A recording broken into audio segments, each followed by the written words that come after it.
Welcome back to our channel, kung saan tinatalakay natin ang pinakabago at pinakaimportanteng balita tungkol sa modernisasyon ng ating sandatahang lakas. Sa episode natin ngayon, pag-uusapan natin ang napakahalagang pahayag ni Defense Secretary Gilberto Gibo Teodoro Jr. tungkol sa future ng Philippine Navy, at kung bakit sinabi niyang, for now, wala munang submarine. Ano ang magiging kapalit? May plano ba talaga? At anong ibig sabihin nito sa seguridad natin sa West Philippine Sea? Tara, himayin natin. Pero bago tayo magsimula, tandaan natin na ang matatag na Pilipinas ay hindi lang nabubuo sa lakas militar, kundi sa maayos na pamahalaan, paglaban sa korupsyon, pagtanggi sa political fanaticism, at pagsugpo sa fake news.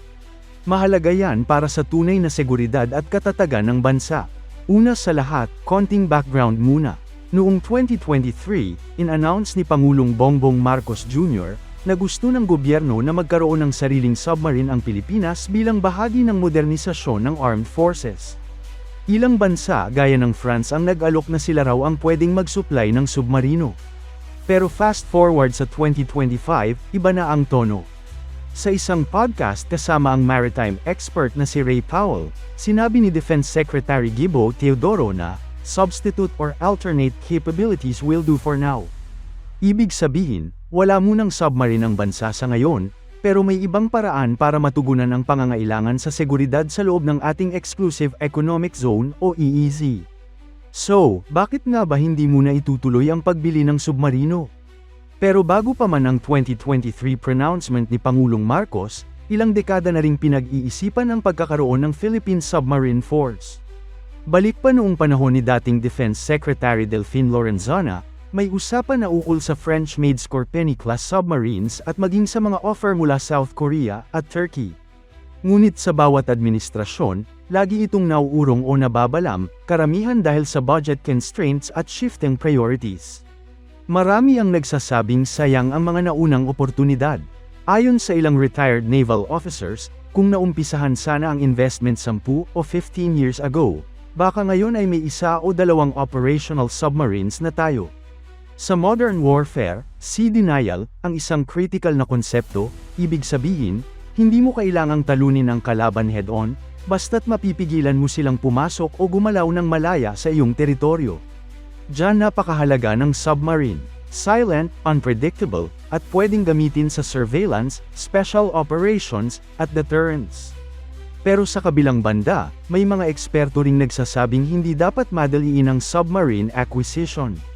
Dahil kung hindi maayos ang training, logistics support, o maintenance systems, baka maging liability pa ito.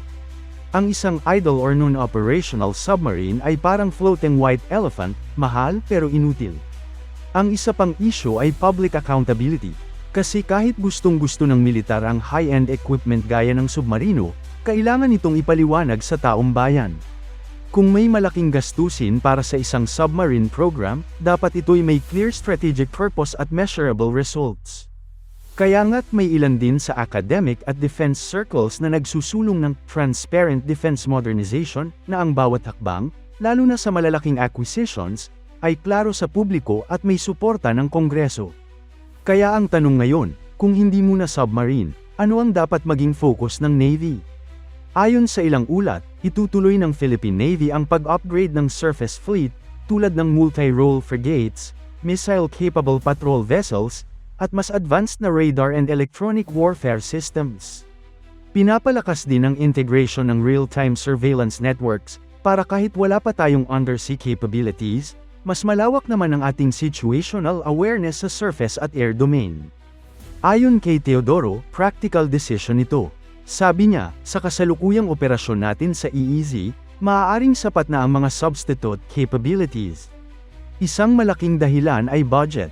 Ang pagbili, maintenance, training, at operasyon ng submarine ay napakamahal. Isang attack submarine lang, pwedeng umabot sa $300 million to $600 million depende sa klase. Tapos operational costs pa. Bukod pa dyan, kulang pa ang capability at infrastructure ng Philippine Navy para mag-operate ng ganitong klase ng assets. Kung walang submarine, ano ang mga substitute capabilities na sinasabi ni Secretary Teodoro? Una, unmanned systems. Kasama dito ang mga Unmanned Aerial Vehicles, UAVs, o drones.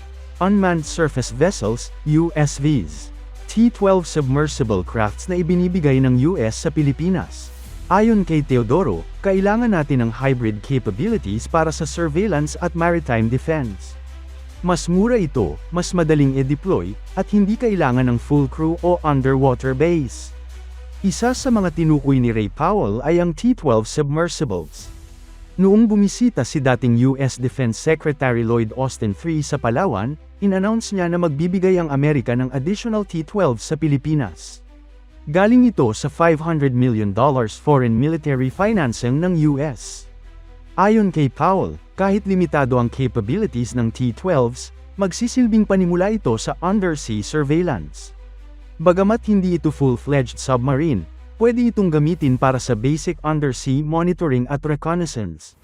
Pero hindi natin pwedeng baliwalain ang realidad, may banta sa ilalim ng dagat. Ayon kay Rear Admiral Roy Vincent Trinidad ng Philippine Navy, 3 sa 4 na submersibles na narecover sa karagatan ng Pilipinas ay highly likely na Chinese-made. May tulong mula sa forensic analysis ng US para patunayan ito. Ginagamit raw ito sa underwater mapping at intelligence collection.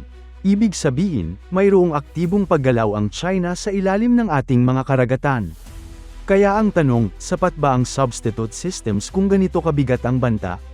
Bagamat wala munang submarine ngayon, hindi ibig sabihin na isinusuko na ng Pilipinas ang ideya ng pagkakaroon nito. Ayon kay Teodoro, there will come a time when we will be needing them.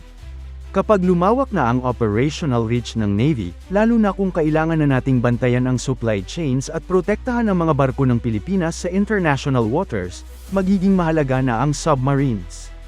Kailangan lang ng right timing, right budget, at tamang preparasyon. Ang katotohanan, nahuhuli na tayo sa submarine capabilities sa Southeast Asia. Narito ang ilang halimbawa: Vietnam may 6 na Russian Kilo-class submarines. Malaysia may 2nd Skorpeni-class submarines. Indonesia may 5 submarines. Singapore may bagong Type 218 SG submarines galing Germany. Samantalang ang Pilipinas, wala pa. Kaya sa ngayon, habang pinapalakas muna natin ang surface at unmanned capabilities, mahalaga ring paghandaan ang long-term future. Submarine or not, ang mahalaga ay maprotektahan ang ating karagatan, mapanatili ang kalayaan sa West Philippine Sea, at maiwasan ang pananakot mula sa mas malalaking bansa. Kung interesado kayo sa ganitong klaseng updates at analysis tungkol sa Philippine Defense, huwag kalimutang mag-like, mag-subscribe, at i-click ang notification bell para updated kayo palagi. Comment din kayo sa ibaba, sa tingin nyo ba, panahon na para magka-submarine ang Pilipinas? O okay na muna ang alternative systems tulad ng drones at T-12s? Hanggang sa susunod, mabuhay ang Pilipinas!